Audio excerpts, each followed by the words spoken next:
अगली सुबह जब जनकपुरी गांव के लोगों को उस चोर की लाश मिली तो गांव में डर का माहौल छा गया।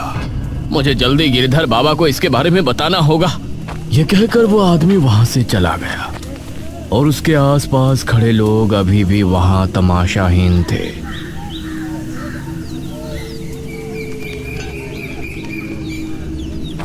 कुछ देर बाद वो आदमी अपने साथ एक बाबा को लेकर आया जिसने पूर्ण रूप से काले वस्त्र धारण किए हुए थे। बाबा ने लाश को ठीक से देखा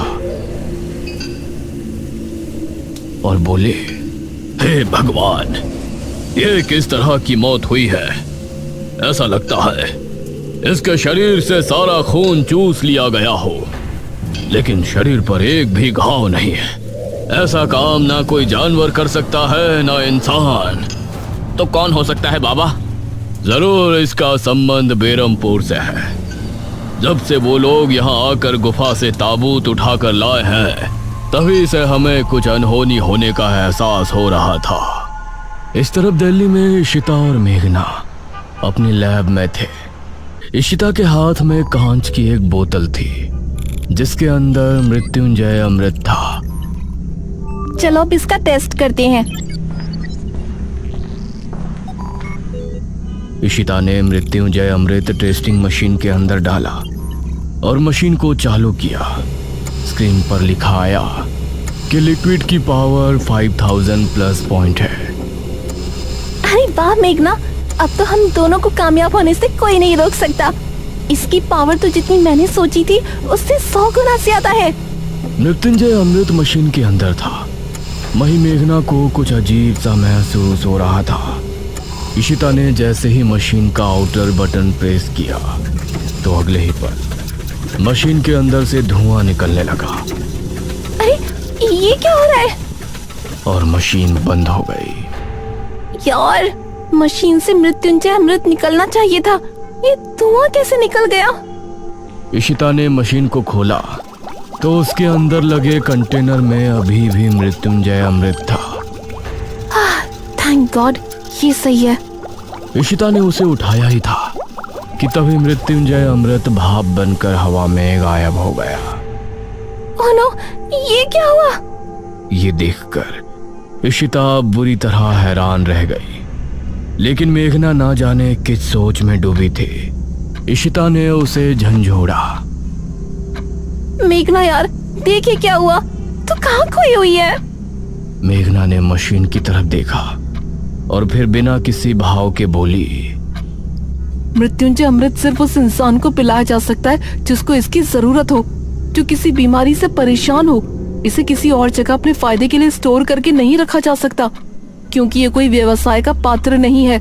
ये खास तौर से बीमारी से बचने के लिए ही सिद्ध हुआ है। हम इसका इस्तेमाल पैसे छापने के लिए नहीं कर सकते। शिट यार, तभी मैं सोच रही थी आज तक किसी और ने इसका इस्तेमाल क्यों नहीं किया।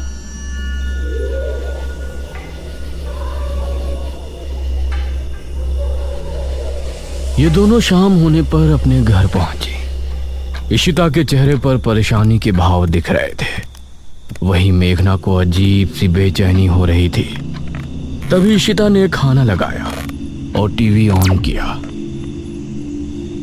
आज की ताजा खबर, जनकपुरी गांव में एक अजीब मामला सामने आया है। वहाँ कल रात को ऐसा तूफान आया जैसा पहले कभी नहीं आया, और आज सुबह गांव में एक आदमी की लाश पाई गई। उसका शरीर पूरी तरह से पीला पड़ा हुआ था, जिसे देखने से लग रहा है कि उसके शरीर में एक भी बूंद खून नहीं बचा।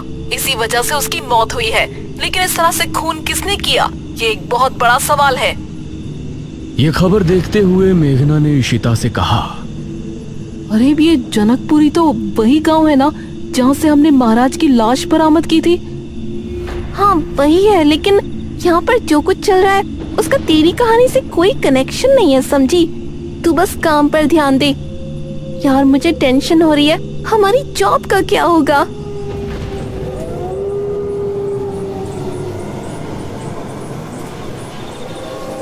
रात करीब 1 बजे दमयंती उसी गुफा में ध्यान मग्न बैठी थी।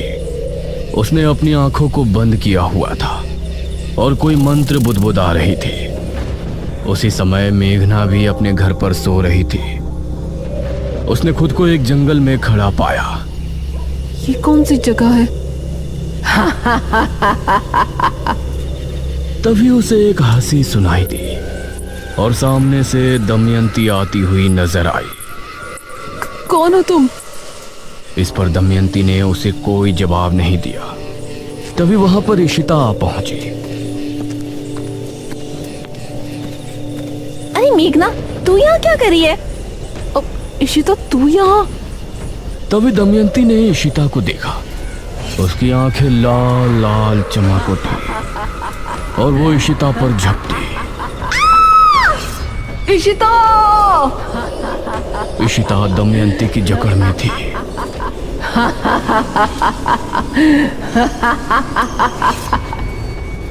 मेघना, उठना, क्या हुआ तुझे? मेघना नींद से जागी। तू पूरी तरह पसीने से भीगी है। फिर से कुछ डरावना देखा क्या? इशिता, तू ठीक है ना? हाँ, मैं ठीक हूँ, लेकिन तुझे क्या हुआ? मेघना ने इशिता को कसकर गले से लगा लिया।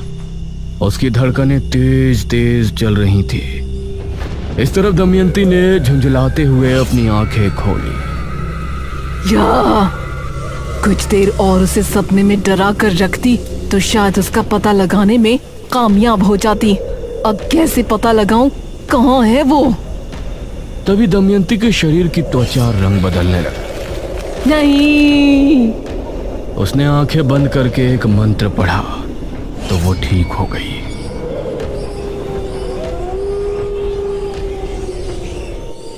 कुछ देर बाद एक लड़का रोड से गुजर रहा था। यार, आज तो पार्टी में मजा ही आ गया।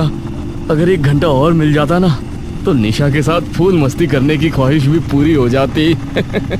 उसी समय उसे रोड पर बीचों बीच दमयंती खड़ी नजर आई। अरे, ये कौन लड़की खड़ी है यार? उसे देखकर लड़के ने बाइक रोक दी। दमयंती ने उस समय काले भड़कीले कपड़े पहने हुए थे। वो लड़का उसे ऊपर से नीचे तक निहार रहा था। दमयंती भी उसके जवाब में मुस्कुराई। कौन है आप? ऐसा लग रहा है जैसे स्वर्ग से अप्सरा जमीन पर उतर आई हो। यह सुनकर दमयंती उसके बेहद करीब आ गई और उसे गले से लगा लिया। ओह माय गॉड, तुम तो बहुत फास्ट फॉरवर्ड हो यार। वो दमयंती की चिकनी कमर पर हाथ फेरने लगा। तभी दमयंती के नाखून लंबे हो गए, उसकी आंखें भी लाल हो गई और अगले ही पल उस लड़के की चीख फिजा में गूंज गई।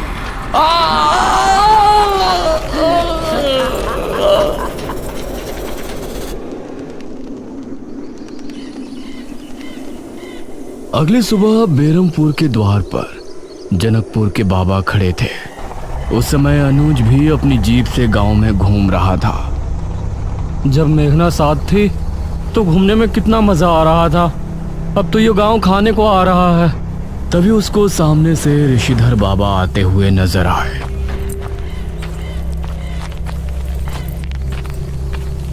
अरे तांत्रिक महाराज, प्रणाम। प्रणाम बेटा, तुम मुझे जानते हो? तांत्रिक महाराज, मैं अनुज हूँ, मुखिया जी का बेटा। क्या आप मुझे भूल गए? बेटा, मुझे अपने पिता के पास ले चलो। जी जरूर, आइए बैठिए।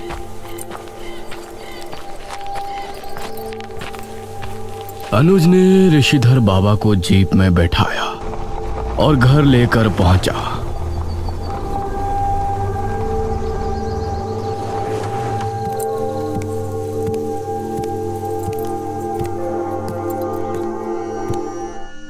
पिताजी, आपसे तांत्रिक महाराज मिलने आए हैं। उनको देखकर सभी हैरान रह गए, क्योंकि तांत्रिक महाराज तो मुखिया के साथ पहले ही घर पर मौजूद थे। अरे ये क्या, दो तांत्रिक महाराज? ये हमारे जुड़वा भाई ऋषिधर है, जो कि जनकपुरी में ही निवास करते हैं। लेकिन जब हम जनकपुरी गए थे तब तो ये वहां नहीं थे। हम उस समय गांव में मौजूद नहीं थे। कहो ऋषिधर, कैसे आना हुआ? भैया, बहुत बड़ी समस्या आ गई है। हमारे गांव जनकपुर में पिछले 2 दिनों में 2 मौतें हो गई हैं। ठीक से बताओ ऋषिधर, उन मौतों से तुम इतना क्यों डर गए हो? क्या वो अकाल मृत्यु है? मरने वाले का शरीर इस तरह से पीला पड़ जाता है जैसे उनके शरीर से सारा खून चूस लिया हो। और जिस रात पहली मौत हुई उस रात गांव में बहुत तेज आंधी आई थी। फिर तो जरूर ये किसी अनहोनी का संकेत है। लेकिन तांत्रिक महाराज, निशिर मोलो तो जा चुके, अब ये मौतें किस वजह से हो रही हैं? हमें संदेह है कि आप लोगों के आगमन का इससे कोई संबंध है। गांव के लोगों ने बताया है कि जब से आप लोग जनकपुरी से महाराज का वो ताबूत ले गए हैं तभी से वहां का माहौल बदल गया है। हे भगवान, ये तो बहुत हैरानी की बात है। तांत्रिक महाराज, मुझे लगता है कि हमें एक बार उस गुफा में फिर से जाकर देखना चाहिए। हाँ, तुम ठीक कह रहे हो अनुज बेटा। ये सभी उसी समय जनकपुरी की गुफा में पहुंचे।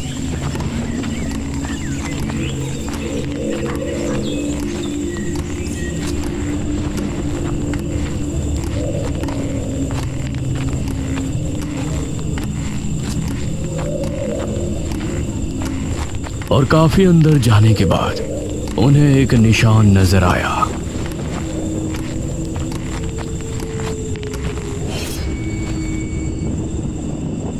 यहीं से हमने उसे उठाया था। यह उसी का निशान है। अनुज ने आगे की तरफ देखा। हाँ महाराज, लेकिन गुफा अभी भी खत्म नहीं हुई है। आइए अंदर चलते हैं। ये सभी अब उस गुफा के अंदर और आगे बढ़े।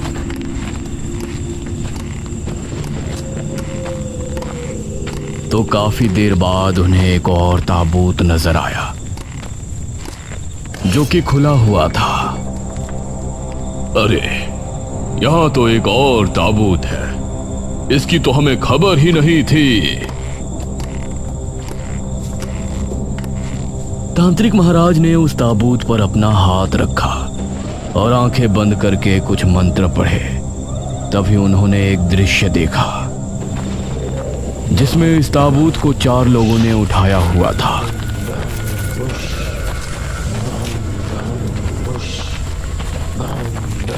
इस ताबूत को इसी गुफा के अंदर रख देते हैं। यहाँ पहले से ही एक ताबूत और रखा है। यहाँ ये बिल्कुल सुरक्षित रहेगा। वो चारों आदमी उस ताबूत को गुफा के अंदर रख कर चले गए और उसके अंदर पड़ी दमयंती ताबूत को अंदर से पीट रही थी। खोलो मुझे, बाहर निकालो। मेघालय, मैं तुझे छोड़ूंगी नहीं। इतना देखने के बाद तांत्रिक महाराज ने आंखें खोली। अनर्थ हो गया। क्या हुआ तांत्रिक महाराज? बहुत ही अजीब बात है। जब इस गुफा में महाराज की लाश को रखवाया जा रहा था तो पहले ही दमयंती की लाश इस ताबूत के अंदर यहाँ मौजूद थी। और उस दिन हम सभी इस गुफा में मेघना के साथ महाराज का शरीर लेने आए तो उसके गुफा में कदम रखने की वजह से दमयंती जाग उठी। मतलब दमयंती ही है जो लोगों को मार रही है? हाँ, और हमें यकीन है कि अब वो अपना प्रतिशोध लेने की पूरी कोशिश करेगी। हम सबकी जान और खास तौर से मेघना की जान को बहुत खतरा है। अरे नहीं, लेकिन हम इस बात की जानकारी मेघना को कैसे देंगे? हमें तो उसका ठिकाना भी नहीं मालूम। अनुज अब बहुत परेशान हो गया। यार, अब तो समझो हमारी जॉब चली गई। ना ही वो एंटीडोट बनेगा, ना ही कभी हमारा प्रमोशन होगा। मेघना को इस बात में कोई रुचि नहीं थी। वो अब भी अपने उस सपने के बारे में ही सोच रही थी।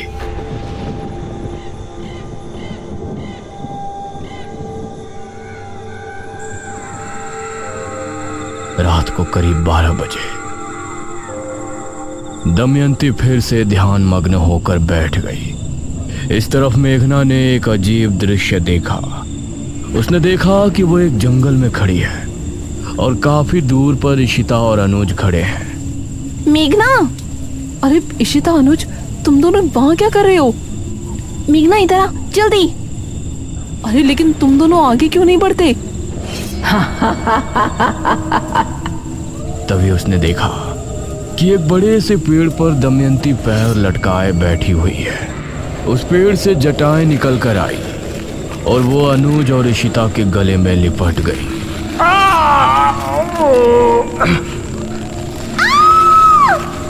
वो दोनों कसमसाने लगे। ये देखकर मेघना हैरान रह गई। अनुज, इशिता। मेघना उन दोनों की तरफ भागी, लेकिन तभी उन दोनों के शरीर ने हरकत करना बंद कर दिया और मेघना चीखते हुए नींद से जाग उठी। अनुज! अरे क्या हुआ तुझे? अब क्या देख लिया? इशिता, अनुज और तेरी जान खतरे में है। मुझे बहुत बुरे बुरे सपने आ रहे हैं। अरे मैं एकदम मस्त हूँ यार, तू बेवजह क्यों स्ट्रेस ले रही है? हम जो बेरमपुर में देख कर आए हैं वही सब तेरे दिमाग में घूम रहा है और इसके पीछे कोई रीजन नहीं है। नहीं, ये इत्तेफाक नहीं हो सकता। हम लोग सुबह ही बेरमपुर जाएंगे बस। इशिता समझ गई थी कि अब उसे फिर से बेरमपुर जाना पड़ेगा। उसने आगे मेघना से कोई सवाल नहीं किया।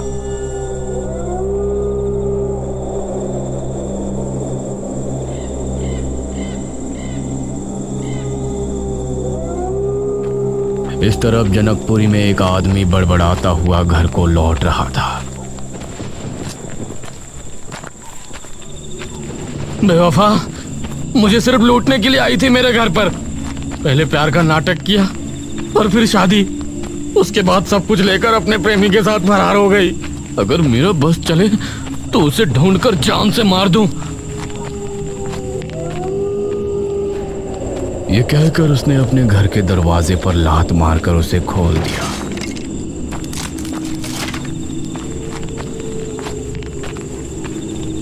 और फिर अंदर जाकर एक गिलास पानी पिया। सामने दीवार पर उसकी बीवी की तस्वीर लगी थी।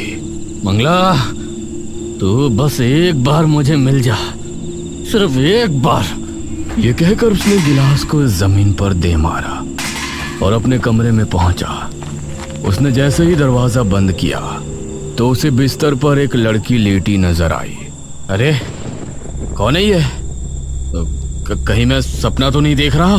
तभी उस लड़की ने उसकी तरफ करवट ली तो वो दमयंती ही थी। दमयंती का आकर्षण देखकर उस आदमी की आंखों में वासना उभर आई। ये सब सच है प्रिय? कौन हो तुम?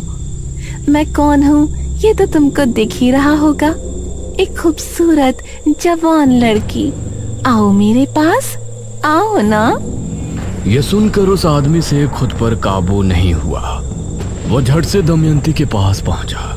दमयंती ने उसे कसकर खुद से चिपटा लिया और तभी उस आदमी की चीख घर के बाहर तक गूंज गई।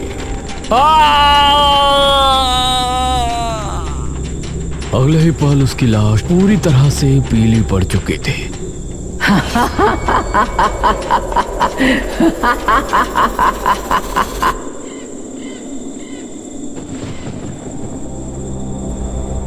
अगली सुबह इशिता और मेघना दोनों फिर से बेरमपुर के लिए निकल गए। मेघना, तू वहाँ जाकर ठीक तो कर रही है ना?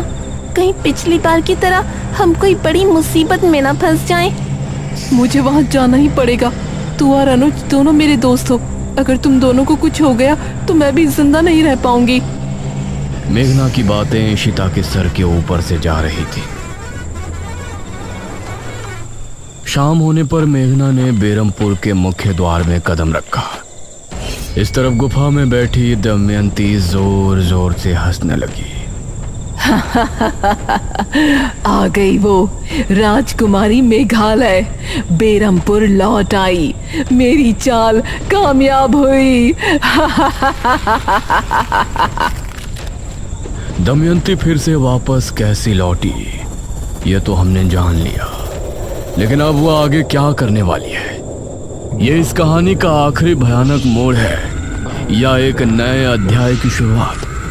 ये जानने के लिए बने रहिए ताबूत कहानी के अगले भाग में।